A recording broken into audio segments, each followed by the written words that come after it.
Hey y'all.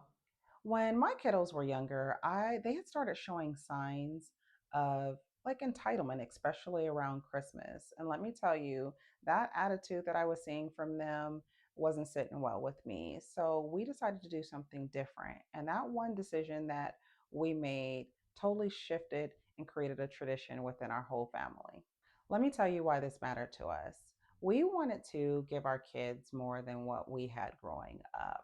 And then because our two youngest kiddos had came from such a rough beginning, we kind of overcompensated a lot. And then before you know it, they had this attitude of kind of like, what else am I getting? Is that it? Oh man, I really wanted this and stuff like that. And look, I'm not blaming our kids. The kids were kids. And then we also helped created this sense of entitlement to them.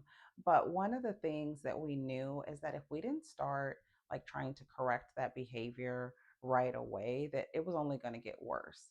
And so the best way for us to do that, we figured, was for our kids to start serving. So now I'm on this mission to get involved with some type of shelter so that our whole family can start serving.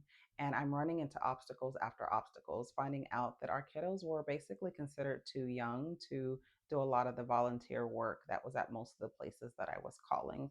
So I decided, okay, well, then we'll create our own way to serve. So we would go to the dollar store and pick up items that the homeless shelter had stated were items that were needed within the homeless community, people out on the street, which things like lotion, toothbrushes, toothpaste, combs, chapstick, and socks. Socks they were in desperate need of. So we would gather all of these things, some cute little Christmas bags, and then we would go home and we would actually create bags, little homeless Christmas bags to give out to the community because that was going to be the way for me to show the kids serving others.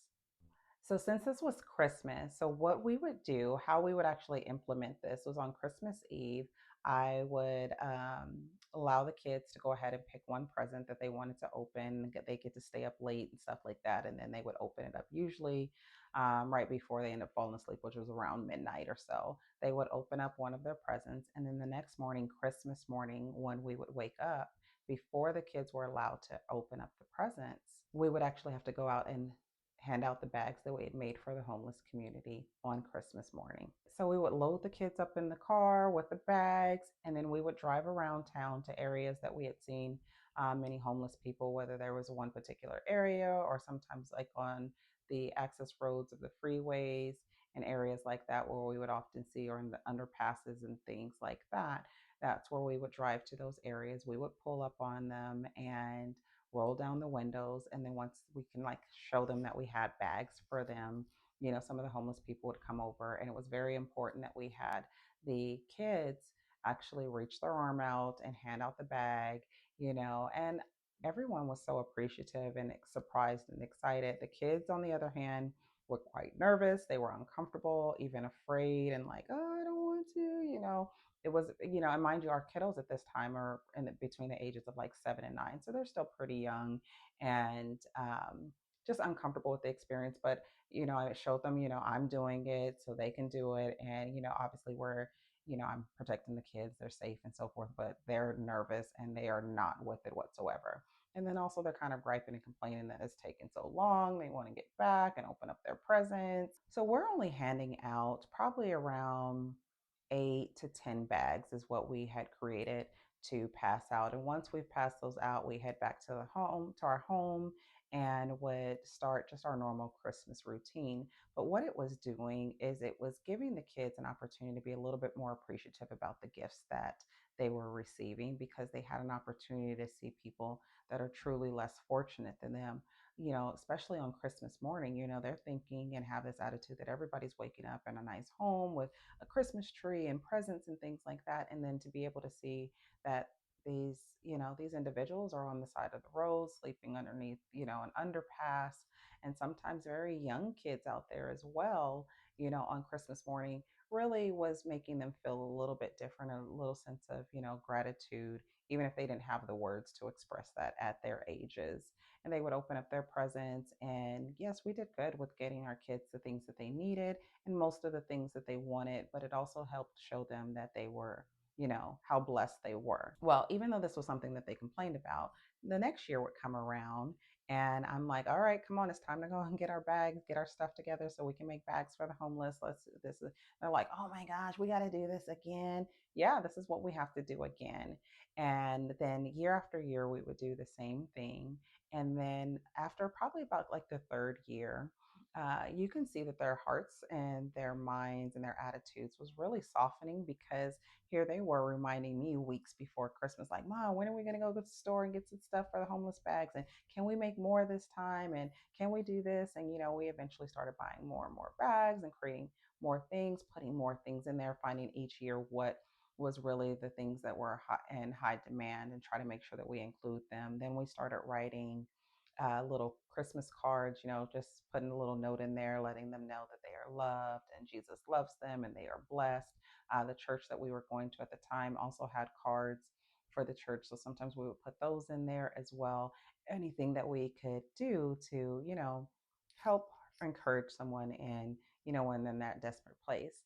And what started out with the kids being nervous and impatient ended up being the things that they are talking to other family members about. They were talking to their friends about it. And then eventually just became the thing that we were known for doing on Christmas morning with our children. And this was also the thing that we noticed over time that it really did reduce our our children's attitude of entitlement. Did I say did it go away completely? No, I just think that's unfortunately one of the things that's in a part of our society and our world today. But it definitely made my children more grateful and soften their heart and being, more compassionate towards others and realizing that they truly are fortunate, even when they want to be in a position of complaining that they don't have this and they don't have that, but they do recognize that they're truly blessed far more than many other people out there. And it's such a beautiful thing to see your kids where now that's the thing that they're excited about every Christmas. And then as they've gotten older, it's still something that they tell people about, they want to experience. And I'm hoping it's something that eventually they get older and start their own families that they'll do this tradition or something similar to it. Truthfully, I just wanted my kids to know that the world was bigger than them. And then serving was that thing to help shift all of our hearts, especially our children. And it really changed the entire atmosphere of our home and brought it back to what Christmas is all about, that Jesus truly is the reason for the season, and to help just really create a different foundation and characteristics in our children of gratitude and appreciativeness and understanding how fortunate they are and having a level of compassion and empathy for others. You know, every family needs something that grounds them and reminds them of what really matters. And this was that one thing that did it for us. And if you've been looking for something that will help your family start focusing on gratitude again, maybe this is something that can help. Maybe something similar that you all can do with your family. Doesn't have to be anything big or grand. Just want to be intentional about it. And if you enjoyed this video, go ahead and like it, add a comment in there. Let me know what's one of your family's traditions, and I'll see you all soon.